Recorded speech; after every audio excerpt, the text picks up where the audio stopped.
Hello friends, welcome to my new YouTube channel English Coder, English Decoder. English Coder, English Decoder এই নতুন YouTube চ্যানেলে সবাইকে জানাই স্বাগতম। তো বন্ধুরা, তোমরা সবাই কেমন আছো? আশা করি তোমরা সবাই ভালোই রয়েছো। আজকের পর্বের ভিডিওতে আমরা যে শিক্ষণীয় বিষয়টি নিয়ে আলোচনা করছি বা উপস্থাপন করতে চলেছি তা হলো ফিগার অফ স্পিচ। অর্থাৎ today I am going to discuss about figure of speech or rhetoric or rhetorical speech. আজকে আমরা ফিগার অফ স্পিচ নিয়ে আলোচনা করব। ফিগার অফ স্পিচ কি এটা জানতে হলে আমাদের এর বাংলা মানেটি জানতে হবে। ফিগার অফ স্পিচ এর বাংলা মানে হলো বাক্যালঙ্কার বা ভাষার অলঙ্কার। তো অলঙ্কার কি এটা জানতে হলে আমাদের সর্বপ্রথম চোখ রাখতে হবে এই ভিডিও স্ক্রিনে। তোমরা দেখতে পাচ্ছ এখানে কতগুলো ছবিতে দেখানো হয়েছে যে এখানে কতগুলো মেয়ে সুন্দর সুন্দর অ্যাটায়ার বা বেশভূষা পরে এবং সুন্দর অর্নামেন্টস গায়ে দিয়ে সৌন্দর্যের প্রকাশ করছে। অর্থাৎ এখানে তারা বিউটিনেসের প্রেজেন্টেশন করছে। এক কথায় অলঙ্কার হলো নারী পুরুষের সৌন্দর্য বৃদ্ধির প্রতিভূ বা সংকেত বা সাইন। অর্নামেন্টস পরলে যেমন নারীদেরকে সুন্দর দেখতে লাগে, বেশভূষা পরলে যেমন পুরুষদেরকে সুন্দর দেখতে লাগে, অর্থাৎ অর্নামেন্টস এবং বেশভূষা সবই কিন্তু একটা অলঙ্কার। এগুলো পরলে নারী পুরুষের সৌন্দর্য খুলে যায়। অর্থাৎ যদি আমরা পার্থিব জগতের সাথে সাহিত্য জগতের তুলনা করি, সেখানেও আমরা এই অলঙ্কারকে দেখতে পাবো। If we compare the literary world to a mundane world, যদি আমরা পার্থিব জগতের সাথে লিটারারি ওয়ার্ল্ড বা ওয়ার্ল্ড অফ লিটারেচার বা সাহিত্যের জগৎকে তুলনা করি, তাহলে দেখতে পাবো পার্থিব জগতে নারী পুরুষ সুন্দর সুন্দর অর্নামেন্টস বা গহনা পরে সৌন্দর্যের প্রকাশ করে। আবার সাহিত্যের জগতে যদি আমরা ইংরেজি সাহিত্যের মধ্যে ঢুকি বা বাংলা সাহিত্যের মধ্যে ঢুকি বা যে কোনো সাহিত্যের মধ্যে ঢুকি, তাহলে দেখতে পাবো কথোপকথনের জন্য তাকে অতিরঞ্জিত করতে এবং কথাটাকে আরো বেশি শ্রুতিমধুর এবং সুন্দর করে তুলতে সেখানে অলঙ্কারের প্রয়োগ ঘটেছে। এক কথায় অলঙ্কার কি? অলঙ্কার হলো সৌন্দর্য বৃদ্ধির সহায়ক প্রতিভূ বা সংকেত। এখানে ছবির মাধ্যমে দেখানো হচ্ছে যে কতগুলো মহিলা সুন্দর সুন্দর অর্নামেন্টস এবং সুন্দর সুন্দর বেশভূষা পরে তারা বিউটিনেসের প্রেজেন্টেশন করছে। এটা আমরা একটা সিম্পলি উদাহরণের মাধ্যমে বুঝলাম। এই ছবিটার মাধ্যমে, এই টিএলএমটার মাধ্যমে আমরা বুঝলাম যে অর্নামেন্টস জিনিসটা আসলে কি। এবার আমরা ডেফিনিশনে জানবো ফিগার অফ স্পিচটা কি। অর্থাৎ ফিগার অফ স্পিচটা কি তা বাংলায় সংজ্ঞায়িত করলে যেটা দাঁড়ায় বাক্যালঙ্কার বা ভাষালঙ্কার। দেখো, figure of speech or rhetoric. এক কথায় ফিগার অফ স্পিচকে বলা হয় রেটোরিক। ফিগার অফ স্পিচ অন্য নামে রেটোরিক হিসেবে পরিচিত। It's another name is rhetoric or rhetorical speech.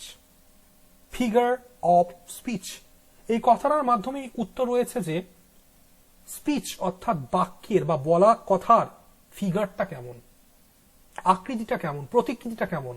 Rhetoric অর্থাৎ আলংকারিক।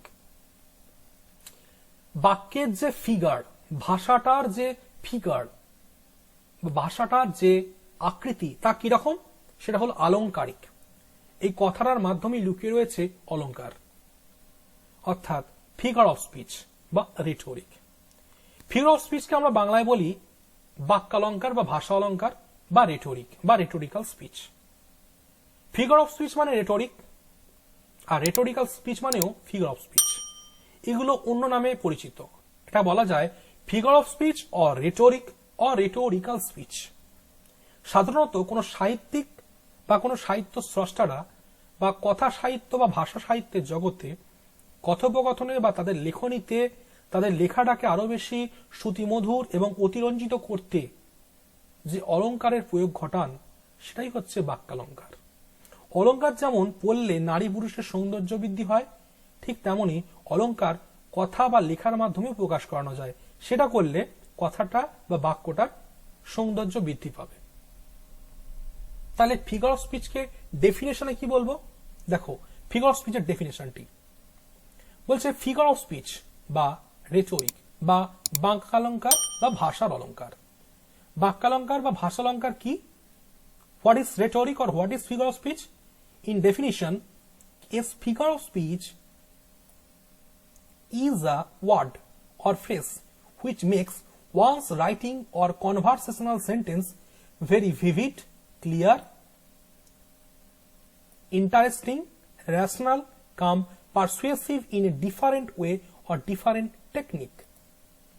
তাহলে একটি ফিগার অফ স্পিচ হলো এমন একটি ওয়ার্ড বা ফ্রেজ যেটা একজনের লেখা বা কোনো সংলাপমূলক বাক্যকে খুবই স্বচ্ছ, পরিষ্কার, আকর্ষণীয়, যৌক্তিক তথা বিশ্বাসযোগ্য করে তোলে বিভিন্ন পদ্ধতিতে।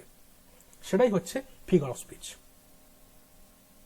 অর্থাৎ একটা কথাকে বা একটা রাইটিংকে, একটা রাইটার যখন একটা লেখেন তার রাইটিংটা খুবই সুন্দর লাগে শুনতে, বা তার প্রবাদটা খুবই সুন্দর লাগে। সেটা কিসের জন্য হয়? সেটা ফিগার অফ স্পিচের জন্য হয়। তাহলে ফিগার অফ স্পিচটা কি? ফিগার অফ স্পিচ হলো এমন একটা ওয়ার্ড বা এমন একটা ফ্রেজ যেটা একজন রাইটারের বা একজনের লেখাটাকে বা কোনো কথোপকথনটাকে আরো বেশি স্বচ্ছ, আরো বেশি পরিষ্কার, আরো বেশি আকর্ষণীয় এবং যৌক্তিক তথা বিশ্বাসযোগ্য করে তোলে। কথাটাকে এমন ভাবে বলা হয় যেন সেটা হিয়ালি করে হতে পারে, সেটা অতিরঞ্জিত করে হতে পারে, কিন্তু কথাটার মধ্যে মেন অর্থটা অবশ্যই প্রকাশ পাবে এবং সেটা শুনতে ভালো লাগবে। সেটাই হলো ফিগার অফ স্পিচ।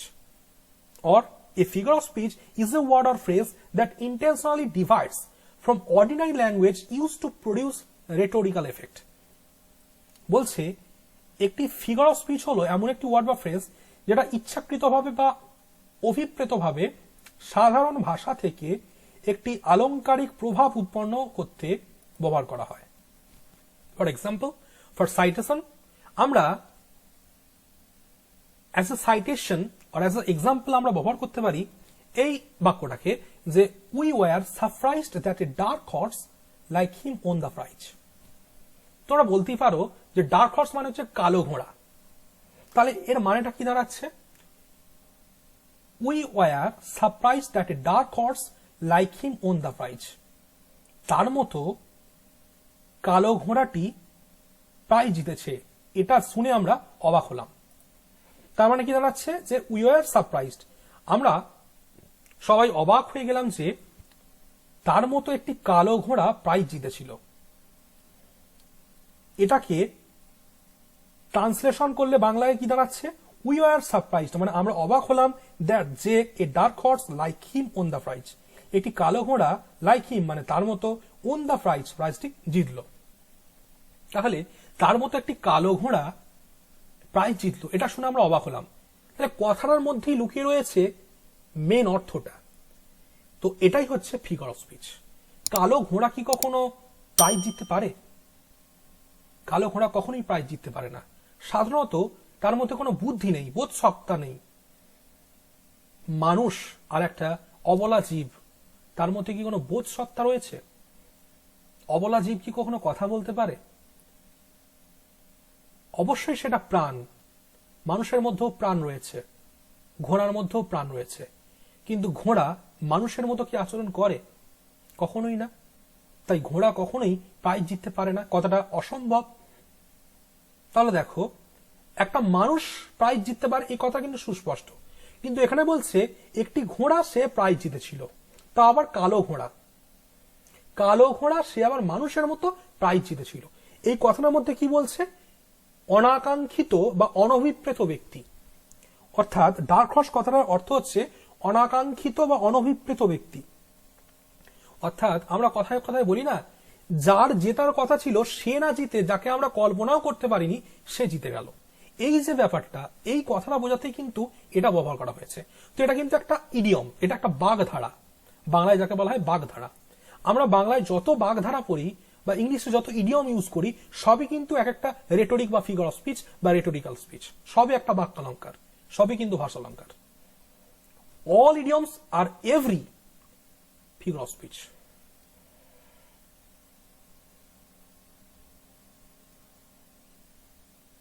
প্রত্যেকটা ইডিয়মই কিন্তু প্রত্যেকটা ফিগার অফ স্পিচ। বোঝা গেল?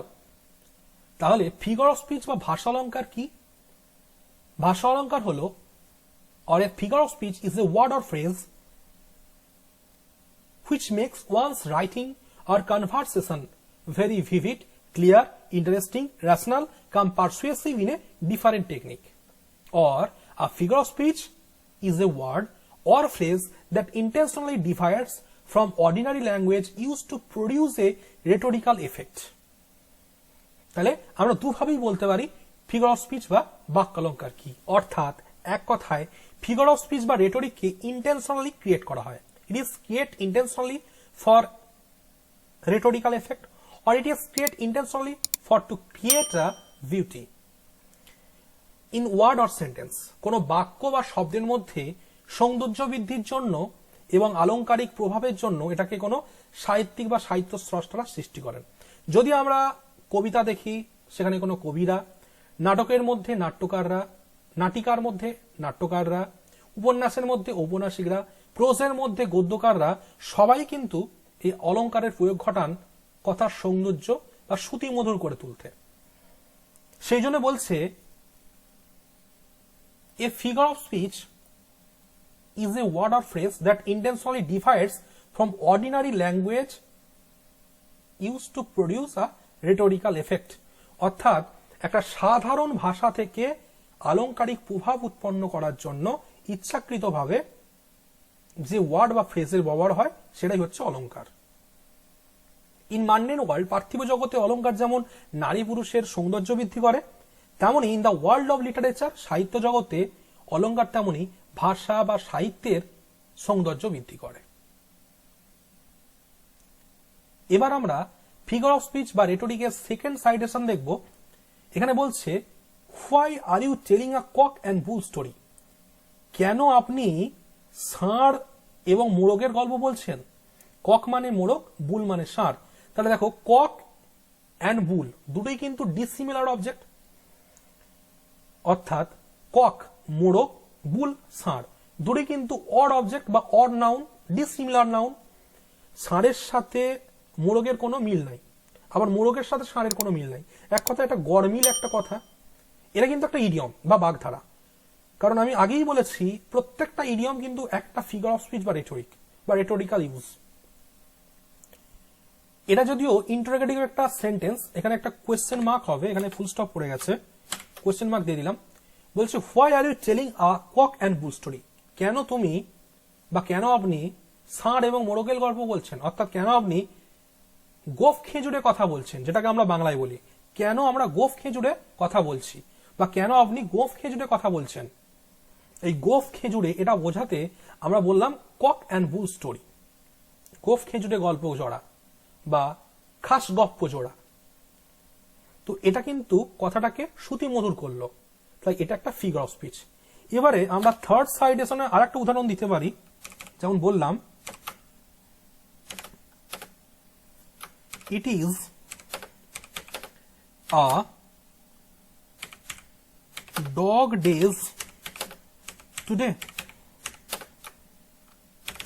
Exclamatory sign. বলছে আজ কুকুরের দিন, ডগ ডেজ। কুকুরের দিন কি কখন হতে পারে? এর মধ্যে কিন্তু ফিগার অফ স্পিচ হচ্ছে এই ডগ ডেজটা। Dog days it is the figure of speech here. এখানে ডগ ডেজটা হচ্ছে একটা ফিগার অফ স্পিচ, অলংকার। কুকুরের দিন তো এটা একটা অন্য রকমের একটা শোনাচ্ছে, অসম্ভব একটা কথা, কুকুরের দিন হতেই পারে না।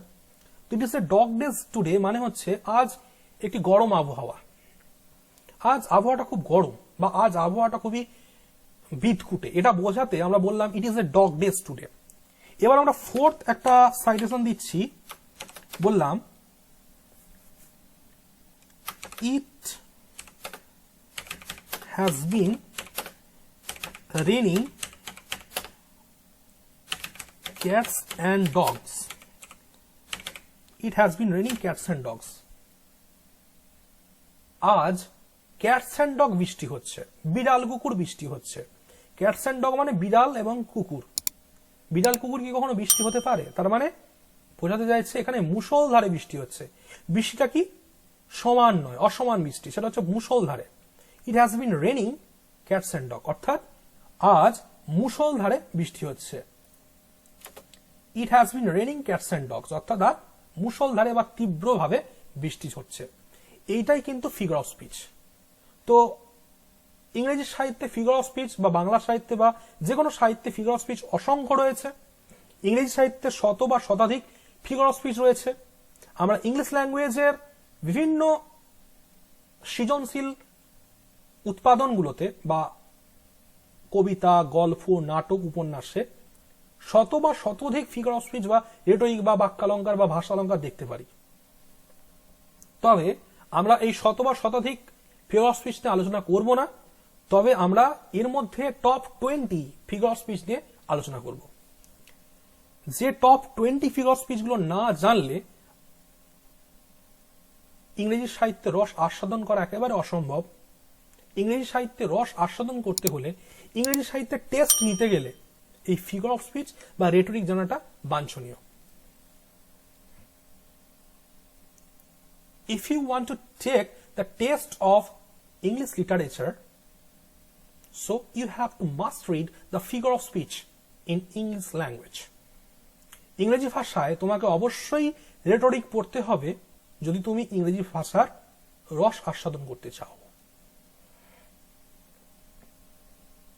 এবার আমরা টপ 20 ফিগার অফ স্পিচ কি কি রয়েছে তা একটু আলোচনা করছি। তবে এই টপ 20 ফিগার অফ স্পিচ গুলো আমরা আজকে পুরোপুরি আলোচনা করব না, তার একটা হিন্টস আমরা দিয়ে যাব।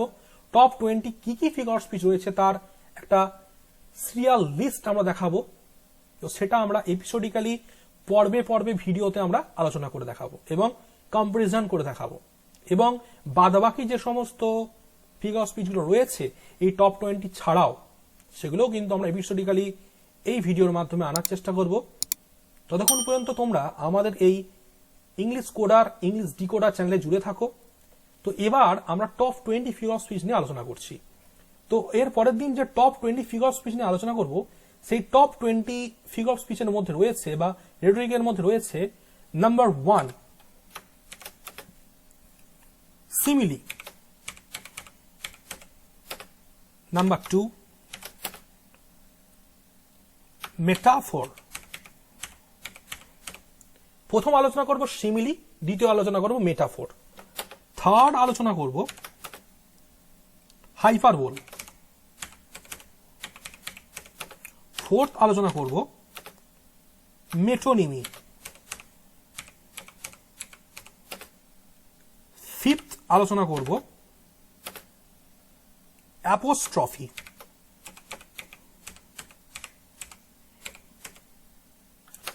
সিক্সথ যে বিষয়টি নিয়ে আলোচনা করব সেটা হচ্ছে অক্সিমোরন বা অ্যান্টিথেসিস, অক্সিমোরন অর অ্যান্টিথেসিস।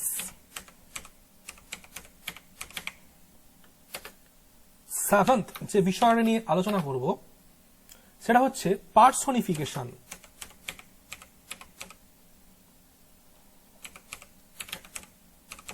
বা ব্যক্তিত্ব আরোপ, বাংলায় হচ্ছে ব্যক্তিত্ব আরোপ করা। অষ্টম যে বিষয়টি নিয়ে আলোচনা করব সেটা হচ্ছে আইরনি বা শ্লেষালঙ্কার। 9 নম্বর যে বিষয়টি নিয়ে আলোচনা করব সেটা হচ্ছে প্যারাডক্স। 10ম যে বিষয়টি নিয়ে আলোচনা করব সেটা হচ্ছে সিনেকডকি। 11th যে বিষয়টি নিয়ে আলোচনা করব সেটা হচ্ছে ক্লাইম্যাক্স। 12th যে বিষয়টি নিয়ে আলোচনা করব সেটা হচ্ছে অ্যান্টি ক্লাইম্যাক্স।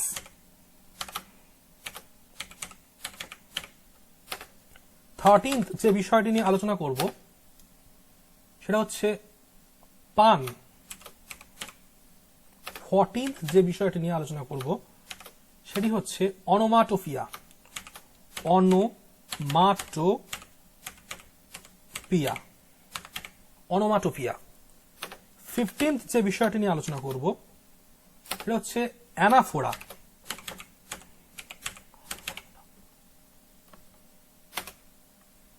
16th যে বিষয়টি নিয়ে আলোচনা করব সেটা হচ্ছে অ্যালিউশন।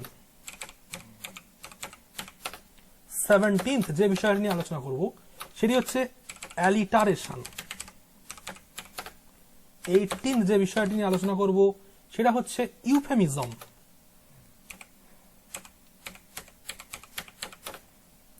19th যে বিষয়টি নিয়ে আলোচনা করব সেটা হচ্ছে কিয়াসমাস। 20th যে বিষয়টি নিয়ে আলোচনা করব সেটা হচ্ছে অ্যাজোনেন্স।